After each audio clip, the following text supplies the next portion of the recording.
మీరు సూపర్, మీరు కేక, అసలు మీరు ఏం చేసినా సరే ఇలా ఎవరైనా మొదలు పెట్టారనుకోండి, దాని అర్థం ఏంటి? మనతో వాళ్లకు చాలా పనుందని. మరి ఎన్నికల వేళ రాజకీయ పార్టీలకు ఎవరితో పనుంటుంది? ఓటర్లతోనే. సో ఎలక్షన్ వార్లో పార్టీలు ఓటర్లని ఆకాశానికి ఎత్తేయడం చాలా సాధారణమైన అంశం. ఇందులో ప్రత్యేకత ఏం లేదు. కానీ ఓటర్లందరినీ కాకుండా మహిళా ఓటర్ల మీదే ప్రత్యేక ఫోకస్ పెడితే అది స్పెషల్ ఇష్యూ అవుతుంది. ఇప్పుడు తెలంగాణ ఎన్నికల సమరంలో మజ్లిస్ ఇదే పని చేస్తోందట. పాత బస్తీలో మహిళలు మహారాణుల ఎపిసోడ్ని ప్లే చేస్తోందట. మజ్లిస్ పార్టీ అమలు చేస్తున్న లేడీస్ స్పెషల్ వ్యూహం ఏంటి?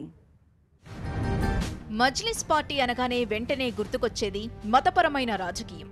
అలానే మతం కేంద్రంగానే రాజకీయం చేసే బీజేపీని అనుక్షణం టార్గెట్ చేసే పార్టీగా కూడా మజ్లిస్ తన ఉనికిని చాటుకుంటూ ఉంది.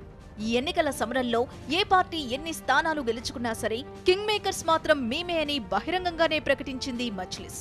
అలాంటి పార్టీ ఇప్పుడు మహిళల మీద ప్రత్యేక ఫోకస్ పెట్టిందట. సాధారణంగా ఎన్నికల వేళ అన్ని పార్టీలు అన్ని వర్గాల ఓటు బ్యాంకును ఆకర్షించే ప్రయత్నం చేస్తాయి. అయితే మజ్లిస్ వేస్తోన్న ఎత్తుగడ మాత్రం ఆ తరహాది కాదట. ఇంతకీ ఓవైసీ బ్రదర్స్ మహిళలే మహారాణులు ఎపిసోడ్కి ఎందుకు జై కొట్టారు? మహిళల్ని ఆకాశానికి ఎత్తేస్తూ ఎందుకు ప్రచారం చేస్తున్నారు? మతపరమైన భావోద్వేగాన్ని మండిస్తూ ఎన్నికల సమరం చేయడం మజ్లిస్కి కొత్తేమీ కాదు. కానీ ఈ ఎన్నికల్లో లేడీస్ స్పెషల్ అంటోందట ఆ పార్టీ. కారణమేంటంటే మహిళా ఓటర్లను వీలైనంత ఎక్కువగా పోలింగ్ కేంద్రాలకు తీసుకురావాలన్నదే అసలు ఉద్దేశమట. ఈ ఎన్నికల్లో మొత్తం 8 స్థానాల్లో మజ్లిస్ పోటీ చేస్తోంది.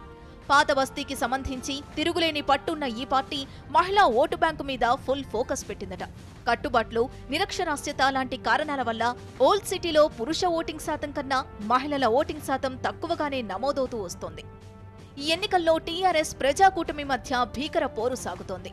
మ్యాజిక్ ఫిగర్ ని టీఆర్ఎస్ ప్రజాకూటమి అందుకోలేకపోతే మజ్లిస్ పాత్ర అత్యంత కీలకంగా మారుతోంది.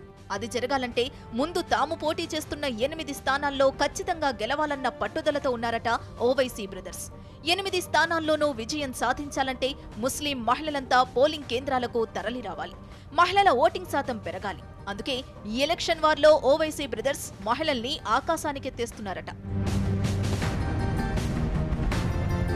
పాత బస్తీలో గ్రూపుల వారీగా మహిళలతో ప్రత్యేక సమావేశాలు నిర్వహిస్తుందట మజ్లిస్.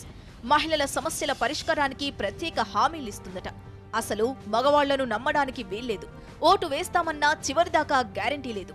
అదే మహిళలు ఓటు వేస్తామని మాటిస్తే ఖచ్చితంగా నిలబెట్టుకుంటారు లాంటి వ్యాఖ్యలు ఓవైసీ బ్రదర్స్ ప్రసంగాల్లో చోటు చేసుకుంటున్నాయట.